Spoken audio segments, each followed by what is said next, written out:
Hi, I'm Brett Senkis, a business attorney with a focus on mergers and acquisitions and capital raising and contracts. We do some other things, but that's the core of what we do.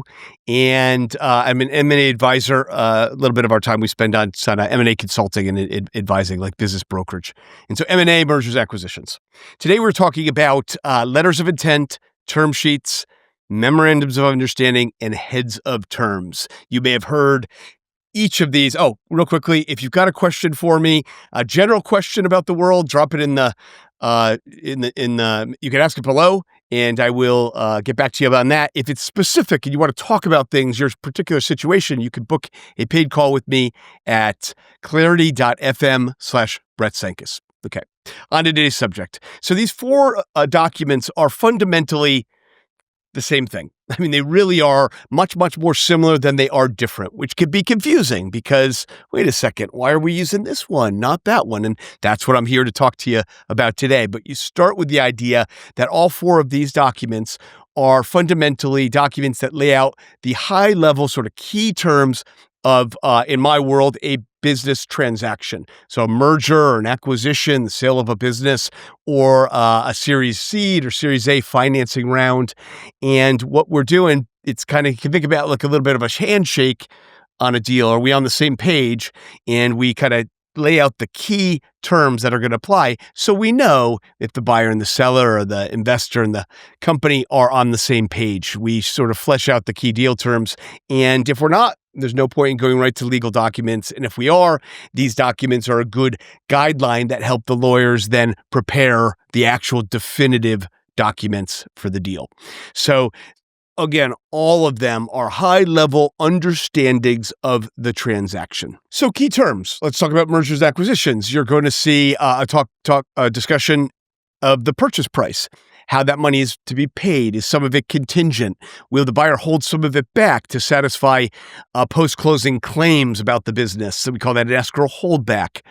What are they buying? Are we buying assets or stock? I've got a video about that. There's 3 different ways to buy a company: mergers, equity purchases, stock purchases, or asset purchases. They're all ways to buy a whole business. So we're going to lay out the structure of the deal. I'm going to talk about, if there's key employees that are going to come on over for key employees that are going to come on over with the new business. If we're not buying the stock, we're buying the assets, we got to move people over. Would there be a consulting agreement for one or more of the founders after the closing? Are some of the assets being left behind, or some of the liabilities being assumed? Again, depending on the type of structure of the deal, you don't even need to talk about that. If you buy the stock, that's kind of irrelevant unless you're trying to carve things out. But are we just buying a division? Those sort of, again, high-level understanding, the economics. If our people staying on after the closing to help us out, will those people get equity in our go-forward venture? Things like that. When are we intending to close? Key term generally under these, no matter what we're using as the title of the document. And I'll talk more about which we would choose. And in the United States and in my practice, it's generally a letter of intent or a term sheet. Again, more on that later. But no matter what the document is, you often see exclusivity, meaning in the M&A context, the seller is not allowed to shop the deal around for X number of days. And usually X is the amount of time we need to close the deal. Who's going to prepare the first draft of the documents? So, things like this. There's a lot of these documents out in the world you can take a look at. You want to make sure that you get your sort of context as close as you can. That's what we do as lawyers. Of course, we have the benefit of thousands of go-bys, but these documents are out in the world. You can kind of see what they're talking about. Now, these documents, in most cases, are non-binding for all the terms, except for exclusivity. That will be legally binding on the parties. Confidentiality, although that sometimes has already been covered under a non-disclosure agreement, but that would be a binding term. And then something like governing law, because if you're going to fight, you got to know where what the law is that's going to control. But otherwise, all the other terms, certainly with letters of intent and term sheets, are almost always non-binding. So you might ask, why even sign it then? Again, you go back to the use for this. It's to be sure we're on the same page, that we understand the key terms here. It's to bind the seller or the borrower, the issuer, if they're selling stock to a venture capitalist, to bind them to do this deal again, it's to make sure that they don't shop the deal. We're not forcing them to do this deal because all these other terms we're talking about, these substantive terms, are non-binding. And if you think about it, it really kind of has to be that way, or it's a lot harder to not make it that way. And that's because all we've talked about here are the key terms. However, we're going to have definitive agreements that go from a couple of pages in a letter of intent to, possibly hundreds of pages of definitive documents. So there's a lot more we haven't talked about yet. So when you have a binding term sheet, you have this very real challenge to navigate of, well, wait a second, we haven't negotiated all these other finer points. We haven't agreed on the final legal wording. Those things are heavily negotiated later. So what happens if we can't agree? You've said, I have to sell you my company. I've said you have to buy my company, but we have all these other things we got to figure out. We figured out the purchase price. We're on the same page about some of these things, but we haven't figured out a lot of other things. And there's a lot of other things that matter. Maybe they're not key deal points, but they matter. And that's why they're negotiated later. And the buyer may not have completed their due diligence in an M&A deal. So they don't want to be stuck having to do this deal in some way, right? So it becomes tough. And that's why we make them non-binding, and we make them clearly non-binding. Because if you don't do that, there is a risk. There's courts who have said, look, it doesn't say if it's binding or not, but there's so much specificity here that we think the intent of the parties was to have it be binding. And what we're using these for generally, and to keep it clean and not run those issues of later on, under what circumstances do I have to do this deal?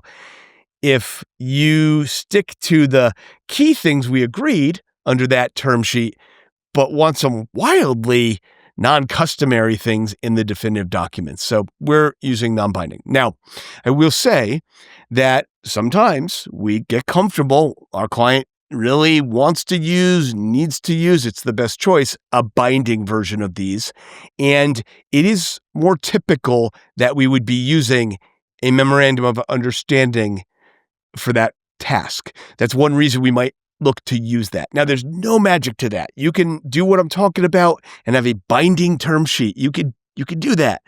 Again, for all the reasons I'm telling you, you probably don't want to do that. You should consider. But memorandums of understanding tend to, in my experience, be more structured and have more specificity. And so my natural inclination is going to be to move over to calling it that. But let's, again, start with the idea that really these are very similar documents. There are types of transactions, and then there's regions of the world where it's just more customary to call it one thing rather than the other. So it's not a decision based on this binding versus non-binding. It's just simply common. So, for example, in mergers and acquisitions, we're generally using a letter of intent. And a letter of intent is written like a letter. That's how it's formatted. And in venture financing, we're using term sheets. Again, come back around to they're accomplishing the same purpose, and they're very similar. And we're going to talk about the same things regardless of what we called it, okay? But it's just what a venture capitalist expects to see. So, there's no reason to put a letter of intent in front of them. You could. They know what they're doing, and they got good attorneys. They're going to say, that's fine. I mean, I don't know why you chose letter of intent, but we can do that. But, you might as well just sort of go with what's tried and true and typical and not, have any reason to have anyone question it. So that's just driven by context in the U.S. And internationally, like in the United Kingdom, you will often see heads of terms. It's a more common, and it's usually drafted like a term sheet, not a letter. But again, accomplishing the same purpose, just what you're generally seeing in the market there. And in Asia, we would expect to see memorandum of understanding instead of letter of intent. I'm sure there's particular, regions, countries, contexts in which that's not the case. It's just broadly the case. And so if we've got an international deal and I know that, I'm going to be going with what I typically see there, absent some reason to do otherwise. And I come back around to it, we're still going to get into the same weeds, cover over the same things, probably make it non-binding regardless of what we use, have exclusivity be binding. Again, the whole same exercise. It's just which is the right tool for the job. Letters of intent as well, like there's something about the M&A context that you'll see, especially with private equity, that in their letter, they're spending some time talking about, like, we are so excited to do this deal with you, and we think it's a perfect fit, and we can't look forward to working together. And it just plays well in a letter, right?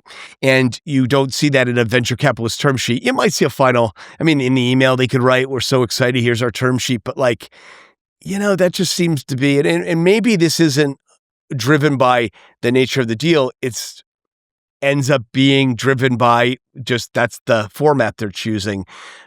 But it feels a little bit nature of the deal, and M&A is a lot more we're partnering up together. Again, VCs say that stuff.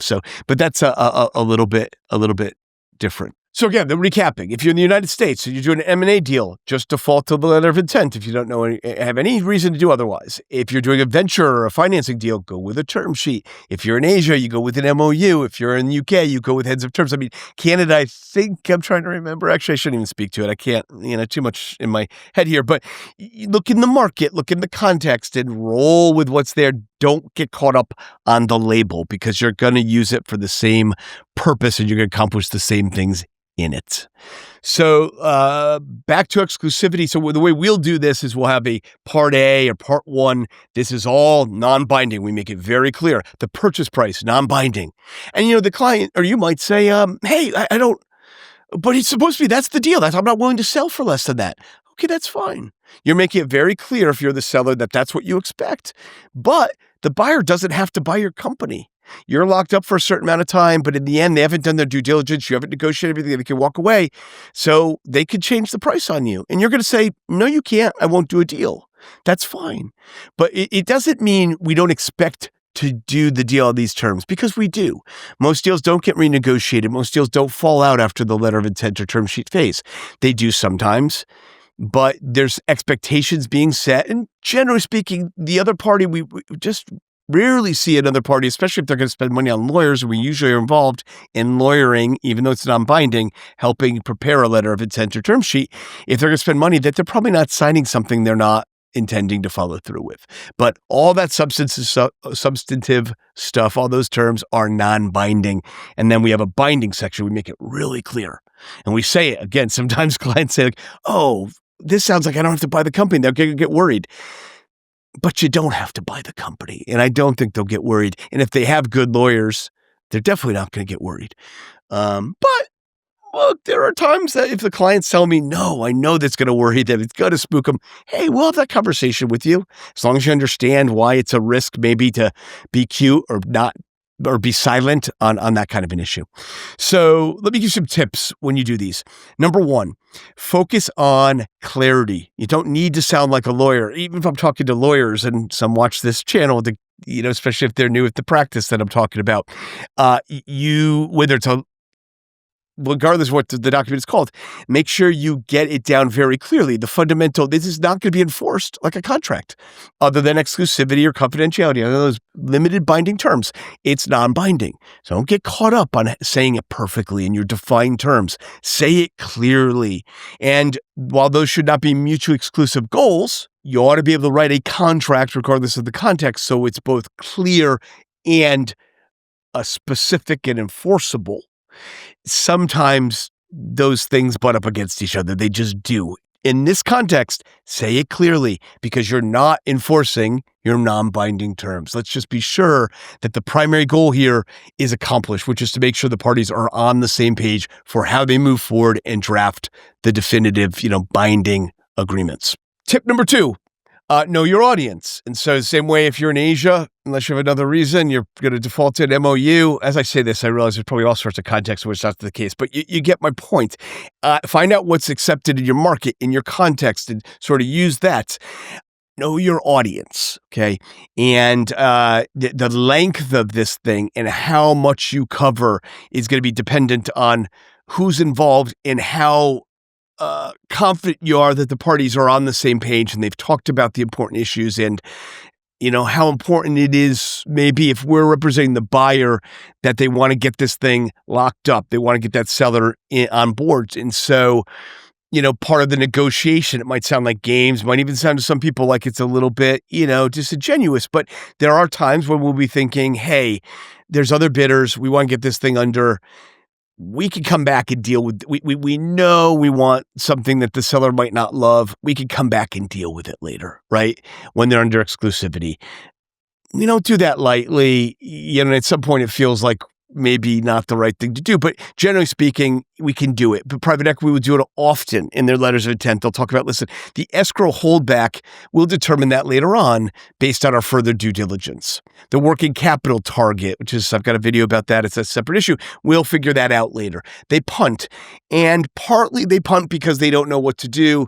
But thinking about this, talking to people, looking at it, they're also really happy to punt it because it's not, neither of those things are going to be something, generally speaking, that the seller's going to love. Like they don't want money to be held back, and the working capital target the private equity firm generally would want is not, it's just not helping you get a letter of intent or a term sheet signed and getting the other party under exclusivity. That's all. So know your audience, know the length that you need, know what we need to do.